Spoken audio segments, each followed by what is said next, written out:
Hi, and welcome back to Uncognitive Distortions. This week we address the topic of suicide. People have all sorts of thoughts when it comes to suicide. I've heard people say that people who commit suicide are selfish. I've heard people say they're weak. I've heard people say that people who talk about committing suicide are attention seeking. These are all part of the stigma of mental illness. Most of the people who commit suicide are just sick. They feel hopeless, that life can never get better for them. Some feel that their loved ones would be better off without them. Of the people who commit suicide, 46% are diagnosed with a mental illness. Of the people who commit suicide who are undiagnosed with a mental illness, 90% show signs of a mental illness. Suicidal thoughts and ideations are a symptom of mental illness, but if we don't start recognizing them as a symptom and not as a sign of weakness, suicide will continue to rank at the top of the causes of death among the world. Mental health, illness, and education needs to take precedence in our curriculum at schools and businesses worldwide to fight the epidemic, which is suicide. September happens to be Suicide Awareness Month. Are you willing to learn to save lives? The following is a recorded interview with Steve, who tragically lost his son to suicide and has become an advocate for suicide awareness. My background is just a guy. Got a degree in law enforcement administration. Was on the street cop until I couldn't afford to do it anymore. So then I went into insurance claims, ending my career of like 35 years with doing that, with the last 20 handling major fires, and sometimes they involved fatalities, and some of them involved fatalities with children. We had two boys. My wife was a school teacher, Decatur Public Schools. What'd you teach? She taught social studies at Thomas Jefferson Middle School, seventh and eighth grade. Anyway, we had two boys, and they went to Our Lady of Lourdes and to St. Teresa. Mm-hmm. And our oldest one, he graduated in '98, and our youngest one was scheduled to graduate in 2000. And Jared was our youngest one. And anyway, we thought at the time he was a typical teenager, sure, with highs and lows. And it wasn't until after we started attending, and then becoming the, I don't know if you want to, moderator, but basically we led, for lack of a better term, the survivors of suicide, two different groups, one in Decatur and one after we moved over to Macomb area. That's where my wife is from. And we ended up being in charge or leading or whatever a group, sure, over there. While we were living over there, we just moved back to Decatur, and then I chose. It had been something I wanted to do for a while. I basically just I just felt the need that I had to address St. Teresa students, and because there's it's messed up out there. You know what I'm saying? And I do, very much so. And so anyway, I reached out, and there's a student, she was a student with my boys that I used to coach in track when she was in grade school at Lourdes. She's a teacher. Sure. I went in and addressed her class of sophomores, and I'm going to do that again January 10th. Because it fits right into her classes. Okay, we lost Jared, and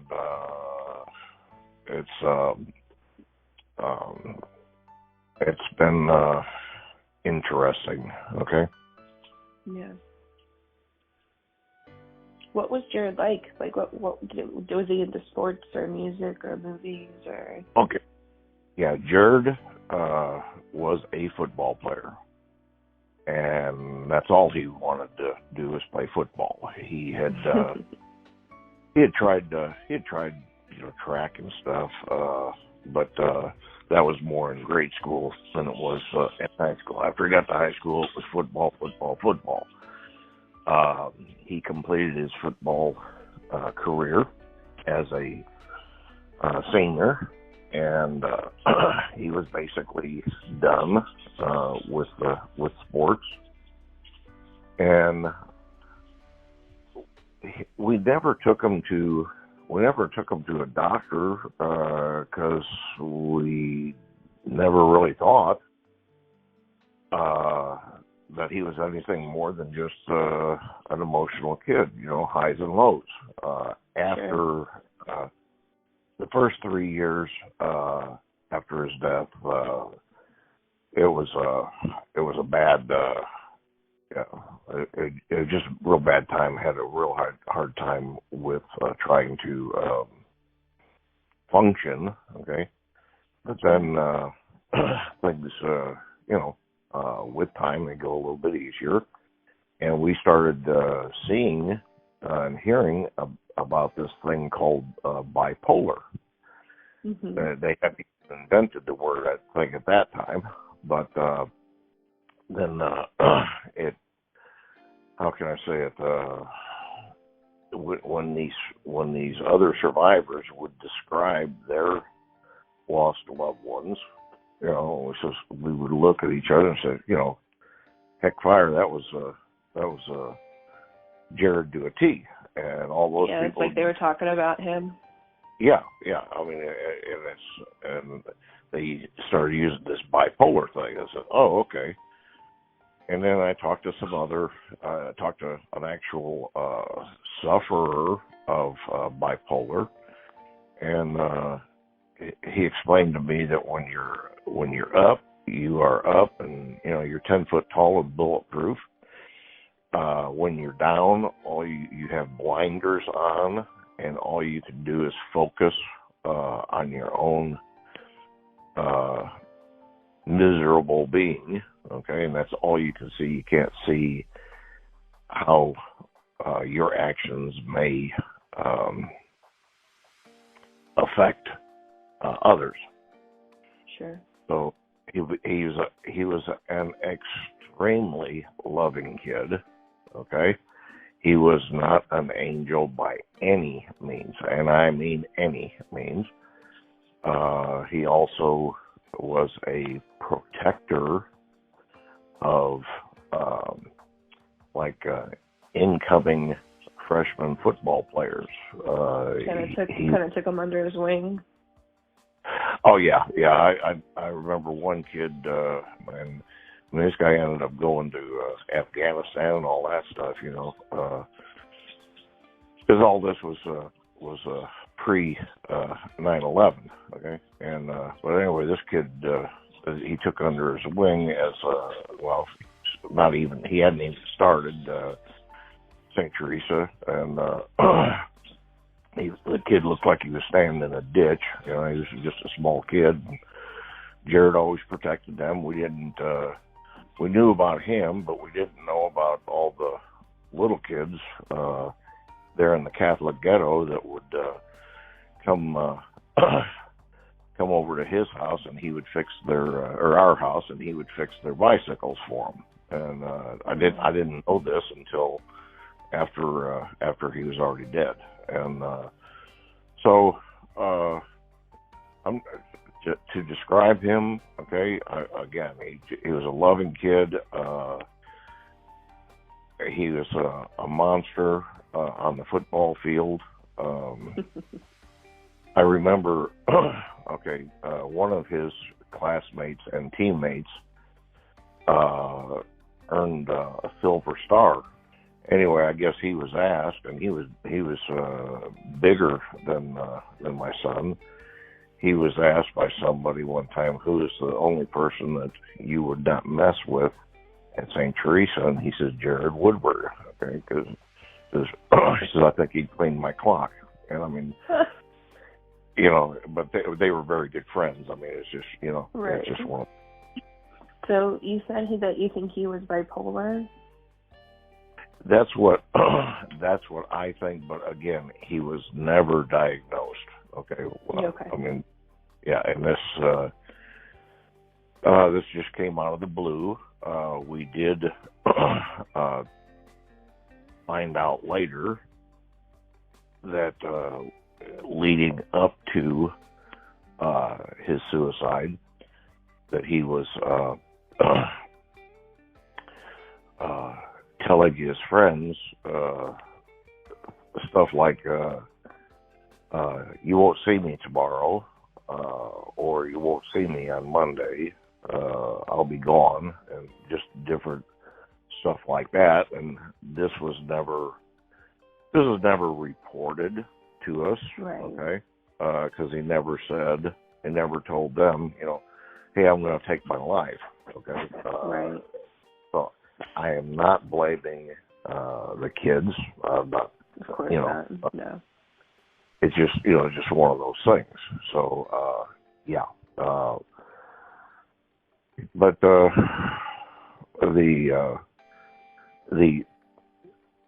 mental illness.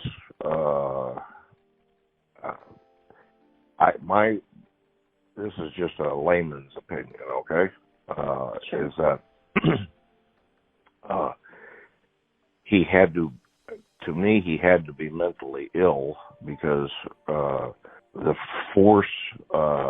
driving force of any animal is to survive, and that's mankind included. That's a basic survival skill, is survive, by any means. And he took his life. Okay, so to me, there was no other reason for it. I mean, in other words, oh my goodness, I've seen so much since then. People have medical issues, severe medical issues that put themselves, they take their lives to put themselves out of their misery. They, I've just seen an awful lot, and also talked to survivors, and they had been taking their lost ones in for help. There were some people that their kids had tried 3 and 4 times before they were successful. So this came totally out of the blue for us. Right. How it affected me, I can tell you that hit me like a ton of bricks, like it did everybody, and I chose. He took his life in our bedroom. Our oldest son, Jake. Okay, he had been working for a railroad on his birthday, which is February 1st, and he had been out on a run, I can't remember, Atlanta or something, I really can't remember, and got in and was sleeping, And then it was February 2nd. And he, I guess, Jared came home from school, asked Jake if he'd gotten any calls. And he says no, and he went right into our bedroom and he shot himself. Okay, Jake, naturally heard it, tried to do what he could, but he was already dead. He could not. He couldn't come upstairs. Okay. After this took place, I couldn't come. I couldn't stay up there I couldn't sleep in that bed because that's where my son took his life. Okay, and so anyway, we decided to look for another house. Well, then all the houses that were available at that time were junk, and so we decided, actually my son decided that I would design and he and I would build a house. So for a year, that's how I dealt with this loss. And kind of keep him busy. Yeah. Problem is I was.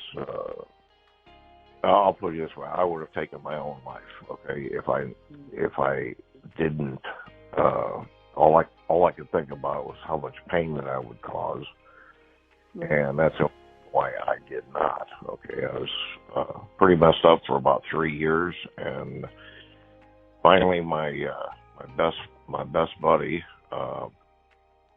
he said, he's the only person I could talk to, and he said that Jared would not want to see you suffer like this. Go to a doctor. Go to your doctor. Okay? Well, I had not wanted to do that because I didn't want to get stuck on some sort of a anti-crazy pill that would make me feel like a zombie. Okay, and right. So I resisted it, and then it just got so bad that I ended up doing that, going to a doctor, and he put me on. It was Lexapro. That's what it was. It was Lexapro, and I guess all I can say is it took the edge off. I didn't feel like a zombie, but I could function. Right. It took me right at probably almost 2 years before I could function, and I went back into insurance claims, and that's how I finished off my career. And I'm it's going on 22 years now, and I've been on the I call it my anti-crazy pill, but I can function with it, and I'm not ashamed of it whatsoever. If somebody don't like it, they can stick it. So. Okay. So what kind of I know you said you lead groups and help groups and stuff. What kind of advice do you have for people who are facing this kind of same loss? First thing is go to a doctor, just to let the doctor be aware. Find a group of survivors.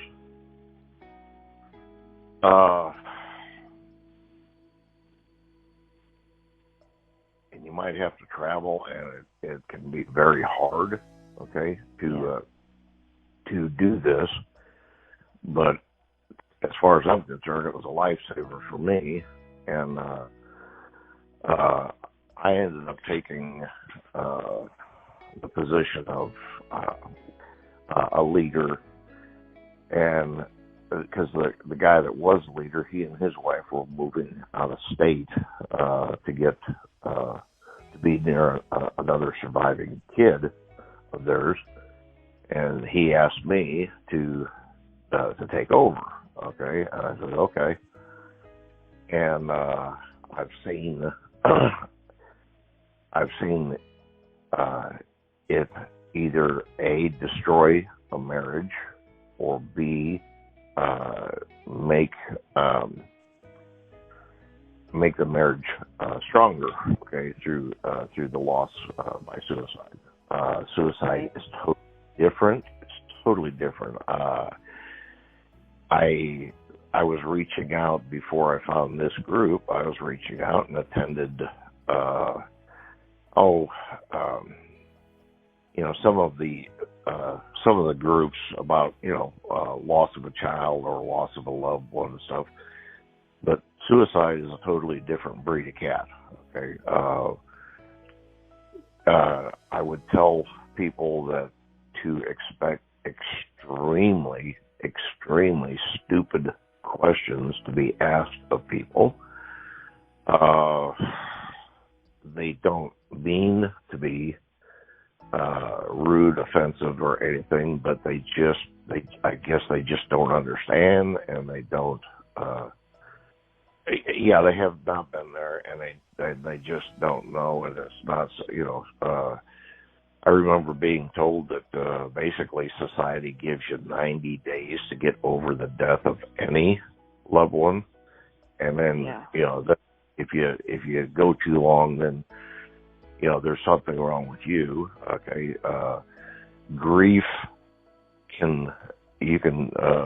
everybody grieves at their own rate, and they grieve the way they want. Okay, and what they do. There is no right or wrong way to grieve. And again, everything I've learned because somebody else has taught to me. I'm not Mr. Know-it-all. But it's my advice to somebody that is a survivor is that you will get you're going to constantly I could have, if only I had moments and I was told to I was given is those things are going to come. You cannot control it. The only thing that you can do is let it come. You expect it, and just don't let it consume your entire existence. Right. Also, advice would be to the hardest things are the anticipation of the anniversaries. Okay, the anticipation of having your first holiday. Okay, your first everything. The first birthday without them. The first anniversary of their death. And you're going to get okay, for instance, okay, I would start into a funk along about the 1st of November because I was anticipating Thanksgiving, and then I would be in this funk all through Christmas, New Year's, then the date of his death, and then ending up in March. March 8th was his birthday, and for all that time, it was really difficult. Okay, but I found that if you, again, this is all suggested to me, is you just say, hey, look, I got I would get really, really down. And then the actual day, okay, we would do something different than we used to do when he was still with us, okay? Okay. And it became okay. And the reason for that was, you say, trying to struggle through to keep it what is normal is very difficult, and it is not a normal. It's nothing will ever be normal again. Nothing that you can do, say, or anybody can do or say is going to make things different, because it is different. I mean, that's just the way it's going to be. What I found is that other people, family, friends, relatives, etc., would call on me every time they would lose a kid to either suicide, traffic accident, overdose, you name it, and I got called in by the families to meet with, and so I started out writing a letter, and to just people that and give them some ideas on how to help cope with it. And it got to be so draining for me, for lack of a better term, is I just finally just put down something. I just called it my grief letter. I send it out to people that have suffered a loss by suicide, and I tell them right up front that this is basically a generic letter, because I just can't do it every time. There was just too much, and it was just driving me nuts, So I just do generic. That's a lot to ask of a person. Yeah, I send it out to people. I also, I told you that everybody grieves differently. Okay, my wife has 5 sisters, all right? And after his death, her sisters took down all of his pictures off the wall, and it really hurt her. Okay, and I finally had to talk with her kid sister, and said that